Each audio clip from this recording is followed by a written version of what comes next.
Raungan gemuruh memecah keheningan saat jet tempur F-15 Israel melancarkan serangan pertama yang dahsyat, meratakan pangkalan militer utama Iran dalam hitungan detik. Dalam unjuk kekuatan yang berani, pesawat tempur generasi keempat ini mengingatkan dunia bahwa mereka masih merupakan kekuatan yang harus diperhitungkan. Namun, apa kemampuan sebenarnya di balik serangan mendadak ini?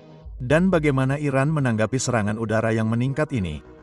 Bergabunglah dengan kami saat kami mengungkap bagaimana jet tempur F-15 Israel melancarkan serangan pertama yang menghancurkan yang menyapu bersih pangkalan militer Iran dari peta. Israel baru-baru ini menyatakan bahwa mereka sekarang memegang keunggulan yang meyakinkan di langit.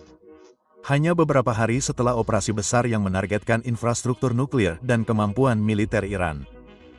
Tujuan dari operasi ini adalah untuk melemahkan sistem pertahanan Iran secara signifikan, termasuk penghancuran banyak peluncur rudal permukaan ke udara yang tersebar di seluruh negeri. Di jantung serangan udara tersebut adalah armada jet tempur siluman F-35 Aradir canggih milik Israel yang menerbangkan misi jauh ke wilayah udara Iran.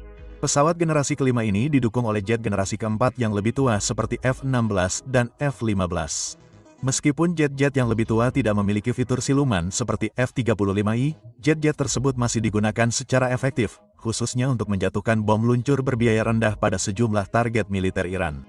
Pada hari Minggu, jet-jet tempur Israel melakukan serangan terhadap bandara di kota Mashhad, Iran Timur. Kota tersebut terletak lebih dari 1.400 meter dari wilayah Israel, menjadikan misi tersebut sebagai serangan jarak jauh Israel sejak dimulainya kampanye pengebomannya. Serangan ini tidak hanya menyoroti kemampuan serangan mendalam Israel, tetapi juga menunjukkan kemampuannya untuk beroperasi di wilayah udara Iran dengan perlawanan minimal. Menurut Institut Studi Perang, sebuah pusat penelitian konflik yang berbasis di Washington DC, serangan udara terhadap bandara militer Iran dan sistem pertahanan udara ini kemungkinan akan membatasi kemampuan Iran untuk melawan operasi Israel dari dalam wilayah udaranya sendiri. Dengan menurunkan kemampuan Iran untuk melacak, mencegat, atau mempertahankan diri dari pesawat yang datang, Israel berupaya mempertahankan dominasi udara penuh saat melanjutkan serangannya. Militer Israel juga telah menggunakan metode yang lebih hemat biaya untuk memperluas jangkauan dan frekuensi operasinya. Pesawat-pesawatnya menggunakan amunisi serang langsung gabungan, bom gravitasi sederhana yang telah ditingkatkan dengan perangkat pemandu yang terjangkau. Perangkat ini diproduksi oleh kontraktor pertahanan Amerika Boeing yang mengubah bom tak berpandu standar menjadi senjata berpemandu presisi. Meskipun JDAM tidak diklasifikasikan sebagai senjata jarak jauh, yang berarti harus dilepaskan lebih dekat ke targetnya, bom ini menawarkan keseimbangan antara akurasi dan keterjangkauan. Kemampuan untuk memberikan serangan presisi ini dengan pesawat tua yang dilengkapi dengan JDOM memungkinkan Israel untuk melestarikan asetnya yang paling canggih sambil tetap memberikan pukulan kuat ke situs militer Iran. Senjata ini memungkinkan Israel untuk menyerang berbagai lokasi mulai dari instalasi radar dan pusat komando hingga fasilitas penyimpanan rudal dan bandara, semuanya sambil meminimalkan risiko korban sipil dan menghemat sumber daya kelas atas. Jet tempur Israel tidak hanya mengandalkan JDAM buatan Amerika selama kampanye mereka melawan Iran, tetapi juga terlihat membawa bom rempah-rempah yang dikembangkan secara lokal. Bom-bom ini, yang fungsinya mirip dengan JDAM, menggunakan perangkat pemandu canggih untuk mengubah bom tak berpandu biasa menjadi senjata serang yang presisi. Sistem rempah-rempah, kependekan dari Smart, Precise Impact, Cost Effective, dikembangkan oleh Rafael Advanced Defense Systems, sebuah perusahaan pertahanan Israel. Sumber intelijen sumber terbuka telah mengonfirmasi keberadaan JDAM dan bom rempah dalam serangan udara Israel di seluruh wilayah Iran, termasuk di sekitar ibu kota, Teheran. Penggunaan senjata yang terjangkau namun sangat akurat ini menandakan bahwa Israel mampu menyerang target strategis tanpa harus bergantung secara eksklusif pada sistem rudalnya yang lebih mahal. Hal ini memberi militer Israel seperangkat alat yang lebih luas dan lebih banyak fleksibilitas dalam cara memilih untuk menyerang. Analis juga menyebutkan bahwa kemampuan Israel untuk menembakkan bom pintar ini tanpa terlalu mengkhawatirkan pertahanan udara Iran mencerminkan dominasi udaranya saat ini. Kombinasi presisi dan biaya yang lebih rendah telah memungkinkan Israel untuk mempertahankan tempo serangan yang tinggi sambil mempertahankan amunisi yang lebih mahal dan terbatas untuk prioritas lainnya. Di sisi lain konflik, Iran telah menanggapi dengan meluncurkan lebih dari 370 rudal balistik ke Israel sejak Jumat, menembakkannya dalam gelombang yang ditujukan untuk membanjiri pertahanan Israel. Angka-angka pemerintah dari Israel menunjukkan bahwa setidaknya 30 dari rudal ini mencapai zona dampak, yang menyebabkan kematian sekitar 2 lusin orang dan melukai lebih dari 590 lainnya. Rudal balistik sangatlah mahal, seringkali dihargai jutaan dolar per unit. Sebaliknya, Satu JAMM dapat berharga hanya puluhan ribu dolar, dan bom rempah-rempah, meskipun sedikit lebih canggih, masih termasuk dalam kategori yang lebih terjangkau. Kesenjangan biaya menyoroti bagaimana Israel menjalankan kampanyenya dengan strategi yang lebih berkelanjutan dan hemat biaya. Sementara Iran menggunakan cadangan rudal yang mahal dan lebih sulit diganti dengan meluncurkan beberapa salvo rudal, Iran dengan cepat menghabiskan persediaan senjata jarak jauhnya. Sementara Tehran diyakini memiliki beberapa ratus atau bahkan mungkin beberapa ribu rudal balistik yang mampu mencapai Israel, laju tembakan ini dapat segera menguras persediaannya. Israel, pada bagiannya, melaporkan pada hari Senin bahwa mereka telah menghancurkan sepertiga dari platform peluncuran rudal Iran, sehingga semakin sulit bagi Iran untuk terus menembak dengan kecepatan yang sama. Selain rudal, Iran juga telah mengirim ratusan drone ke Israel. Sistem tak berawak ini, meskipun jauh lebih murah daripada rudal balistik, memiliki keterbatasannya sendiri. Drone Shahed 136, misalnya, salah satu model yang paling banyak digunakan di Iran, diperkirakan harganya hanya 20.000 dolar. Akan tetapi, drone bergerak jauh lebih lambat daripada rudal dan lebih mudah dideteksi dan dicegat oleh sistem pertahanan udara. Kontras dalam biaya dan efektivitas ini telah menjadi ciri khas konflik tersebut. Strategi Israel untuk menggabungkan kekuatan udara kelas atas dengan senjata presisi yang hemat biaya tampaknya berhasil. Strategi tersebut menetralkan target-target utama jauh di dalam Iran sambil menghemat sumber daya. Pada saat yang sama, respons Iran, meskipun agresif dan berkelanjutan, menghabiskan persediaan rudal dan drone yang penting, sehingga menimbulkan pertanyaan tentang berapa lama mereka dapat mempertahankan tingkat intensitas ini. Seiring berlanjutnya perang udara, perpaduan teknologi, keterjangkauan, dan keunggulan taktis Israel jelas membentuk jalannya konflik. Meskipun Israel telah mempertahankan keunggulan udara selama operasinya saat ini melawan Iran, serangan rudal dan drone yang terus berlanjut dari Iran memberikan beban keuangan yang semakin besar pada sistem pertahanan Israel. Setiap kali Iran meluncurkan gelombang drone atau rudal, Israel terpaksa merespons dengan pertahanan udara berteknologi tinggi, yang masing-masing membutuhkan biaya yang sangat mahal. Di ujung bawah skala biaya ini adalah sistem Iron Dome, yang dirancang untuk mencegat ancaman jarak pendek seperti roket dan drone kecil. Satu rudal pencegat dari sistem Iron Dome diperkirakan berharga sekitar 50.000 dolar. Meskipun efektif dan banyak digunakan, biayanya bertambah dengan cepat ketika menghadapi puluhan atau ratusan ancaman yang datang. Untuk proyektil yang lebih tinggi atau lebih berbahaya, Israel beralih ke sistem A3. Platform pertahanan canggih ini mampu mencegat target di luar angkasa, tetapi harganya jauh lebih mahal. Setiap rudal yang ditembakkan menghabiskan biaya beberapa juta dolar. Saat sistem pertahanan Israel bekerja sepanjang waktu untuk menetralkan gelombang demi gelombang rudal, Israel tidak sendirian dalam upaya tersebut. Pejabat Amerika telah mengonfirmasi bahwa pasukan militer Amerika Serikat di wilayah tersebut telah terlibat dalam dukungan pertahanan, membantu mencegat beberapa rudal Iran yang ditujukan ke Israel. Akan tetapi, Washington telah menekankan bahwa keterlibatannya terbatas pada upaya pertahanan dan tidak ikut serta dalam serangan ofensif Israel terhadap Iran. Namun, di balik layar, dukungan AS jauh melampaui pencegatan rudal. Amerika Serikat dan Israel secara diam-diam memodifikasi pesawat tempur F-35 Israel untuk meningkatkan jangkauannya, sehingga memungkinkan mereka menyerang jauh ke wilayah Iran tanpa mengisi bahan bakar dan tanpa kehilangan keunggulan siluman mereka. Menurut apa yang diungkapkan dua pejabat Amerika kepada Middle East Eye, perubahan yang digambarkan sebagai rahasia itu dirancang khusus untuk mendukung serangan udara besar Israel terhadap Iran. Para pejabat yang meminta anonimitas ini mengonfirmasi bahwa selama serangan hari Jumat terhadap Iran, F-35 Israel tidak menggunakan pengisian bahan bakar di udara atau mendarat di negara terdekat manapun untuk mendapatkan bahan bakar. Sebaliknya, pesawat tersebut mampu menyelesaikan misi jarak jauh mereka menggunakan sistem bahan bakar internal yang baru. Sistem ini dikembangkan bersama oleh Amerika Serikat dan Israel, dan tidak mengganggu profil siluman jet tersebut, salah satu fitur terpentingnya. Versi pesawat yang disesuaikan oleh Israel dikenal sebagai F-35 Adair. Pesawat tempur siluman generasi kelima ini merupakan satu-satunya pesawat tempur sejenis yang telah dimodifikasi sedemikian rupa, sehingga menawarkan kemampuan yang tidak dimiliki negara lain yang mengoperasikan F-35.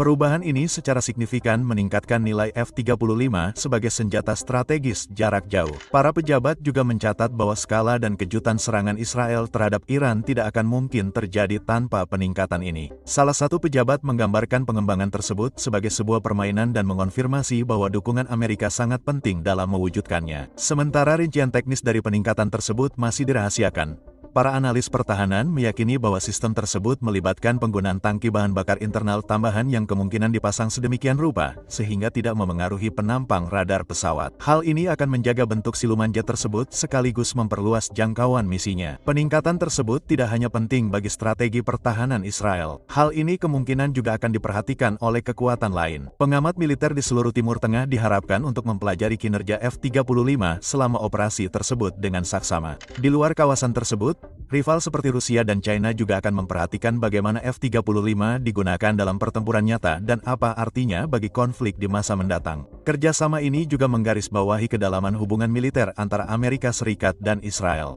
Kedua pejabat mengonfirmasi bahwa modifikasi tersebut dilakukan dengan keterlibatan penuh dari para ahli pertahanan Amerika, yang mencerminkan komitmen berkelanjutan Washington untuk menjaga Israel tetap unggul dalam peperangan udara berteknologi tinggi. Seorang pejabat Amerika menolak memberikan rincian tentang bagaimana F-35 dimodifikasi untuk membawa lebih banyak bahan bakar, tetapi mengisyaratkan bahwa beberapa bentuk fitur eksternal telah ditambahkan.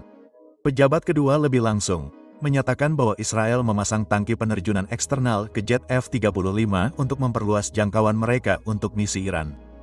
Pakar kedirgantaraan Richard Abulafia dari Aerodynamic Advisory menanggapi berita tersebut dengan menyebut modifikasi tersebut mengesankan.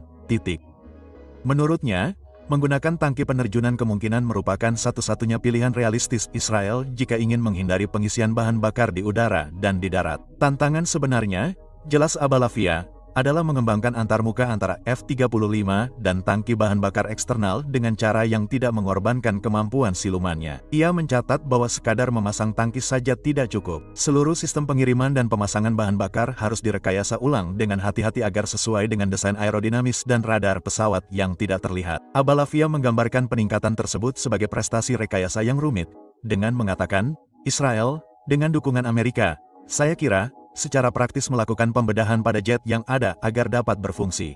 Jet tempur F-35 secara resmi terdaftar memiliki jangkauan tempur sekitar 700 meter, sedangkan jarak satu arah terpendek antara Israel dan Iran adalah sekitar 620 mil. Ini berarti bahwa perjalanan pulang pergi tidak akan mungkin dilakukan tanpa pengisian bahan bakar atau modifikasi signifikan untuk menambah kapasitas bahan bakar. Tanpa pengisian bahan bakar di udara dan tanpa kemampuan untuk mendarat di negara-negara terdekat untuk mendapatkan bahan bakar, pilihan Israel sangat terbatas. Salah satu kemungkinan teoretis adalah menggunakan pangkalan Amerika Serikat di wilayah Teluk atau di Azerbaijan. Namun, kedua pejabat yang berbicara kepada Middle East Eye mengonfirmasi bahwa tidak ada pengisian bahan bakar yang terjadi di pangkalan Amerika. Bahkan, Azerbaijan secara terbuka membantah keterlibatan apapun. Menteri Luar Negeri negara itu, June Bramov, berbicara dengan mitranya dari Iran, Abbas Araghchi, dan meyakinkannya bahwa Azerbaijan tidak akan membiarkan wilayah udara atau wilayahnya digunakan untuk melancarkan serangan terhadap Iran atau negara lain manapun. Rumor dan laporan selama beberapa tahun terakhir telah mengisyaratkan bahwa Israel sedang berupaya mencari cara untuk memperluas jangkauan F-35, terutama untuk misi yang memerlukan penetrasi mendalam ke wilayah musuh. Pengungkapan terbaru ini menunjukkan bahwa Israel berhasil dengan kerjasama langsung dari Amerika Serikat. Modifikasi tersebut, meskipun masih dirahasiakan secara resmi, merupakan perubahan signifikan dalam kemampuan F-35ADR, versi pesawat tempur siluman Israel. Perkembangan ini tidak hanya memungkinkan Israel untuk melakukan serangan jarak jauh yang sangat kompleks, tetapi juga menandakan evolusi teknologi pesawat siluman dalam situasi pertempuran aktif. Kemampuan untuk meluncurkan serangan mendalam tanpa mengisi bahan bakar sambil mempertahankan radar dan jarak pandang memberi Israel keuntungan serius di kawasan tersebut. Seiring dengan makin banyaknya detail yang muncul, para analis di seluruh dunia mengamati dengan saksama untuk memahami seberapa jauh kemampuan baru ini dapat berkembang. Pada tahun 2021, media berita Israel Walla melaporkan bahwa Angkatan Udara Israel secara aktif mengembangkan sistem tangki pendarat untuk armada jet tempur F-35 Adair miliknya.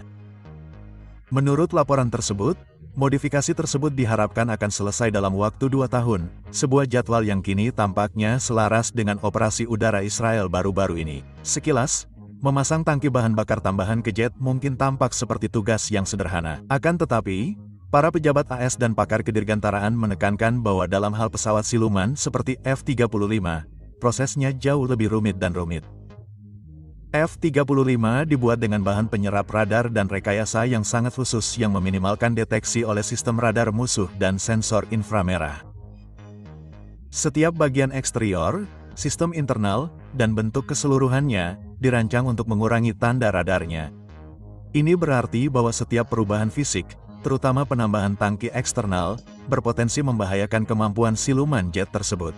Salah satu masalah teknis utama muncul dari apa yang terjadi setelah tangki bahan bakar dilepaskan di tengah penerbangan. Menurut artikel tahun 2021 oleh majalah Aviationist, setelah tangki dilepas, jet tersebut akan memiliki titik pemasangan dan lubang saluran bahan bakar yang terbuka. Area-area ini tidak tertutup oleh lapisan penyerap radar yang dapat membuat pesawat rentan terhadap deteksi radar pada titik kritis selama misinya. Masalah ini menghadirkan tantangan desain yang serius. Bagaimana cara membuat sistem pengiriman bahan bakar yang dapat dikeluarkan saat kosong, namun tidak meninggalkan permukaan terbuka yang akan memantulkan gelombang radar. Memecahkan masalah tersebut memerlukan inovasi signifikan dalam material, sistem bahan bakar, dan struktur pesawat, terutama ketika mencoba menjaga pesawat tetap dalam spesifikasi siluman yang memberinya keunggulan dibandingkan jet tempur lainnya. Laporan Waller dari tahun 2021 mengindikasikan bahwa Angkatan Udara Israel memimpin upaya ini secara independen, tetapi sekarang jelas berdasarkan sumber-sumber AS baru-baru ini bahwa para ahli pertahanan Amerika juga ikut serta dalam membantu Israel menyelesaikan proyek tersebut. Namun, para pejabat Amerika menolak untuk membagikan rincian teknis apapun mengenai bagaimana tepatnya modifikasi itu dilakukan. Rekayasa di balik F-35 tetap sangat rahasia, dan bahkan perubahan struktural terkecil pun dianggap sensitif. Meskipun baik Israel maupun AS belum secara resmi mengonfirmasi desain atau fungsionalitas tangki penerjunan tersebut, fakta bahwa F-35 Israel mampu menyerang jauh ke dalam wilayah Iran tanpa mengisi bahan bakar sangat menunjukkan bahwa modifikasi tersebut telah selesai dan berhasil diuji dalam kondisi pertempuran yang sebenarnya. Namun, saat Israel memamerkan jangkauan jet silumannya yang luas, Iran menanggapi dengan klaimnya sendiri yang berani. Iran telah menyatakan bahwa mereka berhasil menembak jatuh jet tempur siluman F-35 Israel yang keempat, dengan menyatakan bahwa jet tersebut dicegat oleh pasukan pertahanan udara Iran saat terbang di atas kota Tris di Iran Barat Laut. Laporan terbaru yang disiarkan oleh Press TV milik pemerintah Iran menyatakan bahwa jet tempur generasi kelima tersebut sedang mencoba melakukan serangan ketinggian tinggi terhadap fasilitas militer di daerah tersebut ketika terdeteksi dan dihancurkan. Pejabat Iran memuji keberhasilan ini karena kemampuan canggih jaringan pertahanan udara mereka yang berlapis-lapis dan sebagian besar buatan dalam negeri, yang mereka katakan telah matang menjadi perisai pelindung yang andal dan berfungsi penuh. Jaringan tersebut dilaporkan mencakup sistem seperti Bavar 373, Kordat 15, dan S-300 buatan Rusia. Semuanya dikatakan mampu melacak dan mencegat bahkan pesawat siluman seperti F-35. Secara luas dianggap sebagai salah satu platform tempur paling canggih di dunia. Iran mengklaim pertahanan ini telah diuji dalam kondisi pertempuran nyata. Ia telah memberikan serangkaian laporan pertemuan dengan F-35 Israel. Jet Israel pertama diduga ditembak jatuh selama serangan awal di fasilitas nuklir Natan di dekat kota Isfahan di bagian tengah. Puing-puing dari pesawat itu, menurut pasukan khusus Iran, ditemukan di dekat lokasi tabrakan. Kehilangan kedua yang dilaporkan terjadi di langit dekat Kermenshah, tempat unit pertahanan Iran diduga berhasil melewati karakteristik siluman F-35 melalui apa yang mereka gambarkan sebagai pelacakan multispektrum. Pesawat ketiga dilaporkan menjadi sasaran dan dihancurkan di dekat Bandar Abbas saat mendekati instalasi Angkatan Laut Iran di sepanjang garis pantai selatan dekat Teluk Persia. Kini, dengan dugaan jatuhnya pesawat tempur keempat di dekat Tri, Iran mengklaim telah membuat sejarah dengan menjadi negara pertama yang menembak jatuh 4 jet siluman generasi kelima dalam satu konflik. Pihak berwenang Iran lebih lanjut menyatakan bahwa 2 pilot Israel saat ini ditahan sementara seorang lainnya dilaporkan tewas setelah melontarkan diri dari salah satu jet yang jatuh. Meskipun Iran belum merilis bukti visual dari semua pencegatan tersebut, para pejabat menyatakan bahwa bukti rahasia ada untuk mengonfirmasi setiap insiden dan bahwa informasi lebih lanjut dapat dipublikasikan di masa mendatang. Press TV yang mencerminkan nada pernyataan resmi menggambarkan perkembangan tersebut sebagai pencapaian besar. Penyiar tersebut menekankan bahwa penembakan jatuh berulang kali terhadap pesawat berteknologi tinggi ini tidak hanya menantang dominasi udara Israel, tetapi juga mengungkap kelemahan dalam efektivitas operasional jet siluman tersebut ketika berhadapan dengan jaringan pertahanan yang semakin siap. Sementara verifikasi luar atas klaim Iran masih terbatas, laporan itu sendiri telah menarik perhatian internasional. Jika dikonfirmasi, Insiden tersebut dapat menimbulkan pertanyaan serius tentang kemampuan bertahan hidup pesawat siluman di wilayah udara musuh yang dilengkapi dengan sistem deteksi canggih. Klaim tersebut juga menyoroti perlombaan senjata teknologi yang sedang berlangsung di kawasan tersebut dan menggarisbawahi meningkatnya kepercayaan Iran terhadap kemampuan pertahanan domestiknya. Terima kasih telah menonton. Selagi Anda masih di sini, klik tautan di layar Anda untuk melihat video kami lainnya. Sampai jumpa di sana.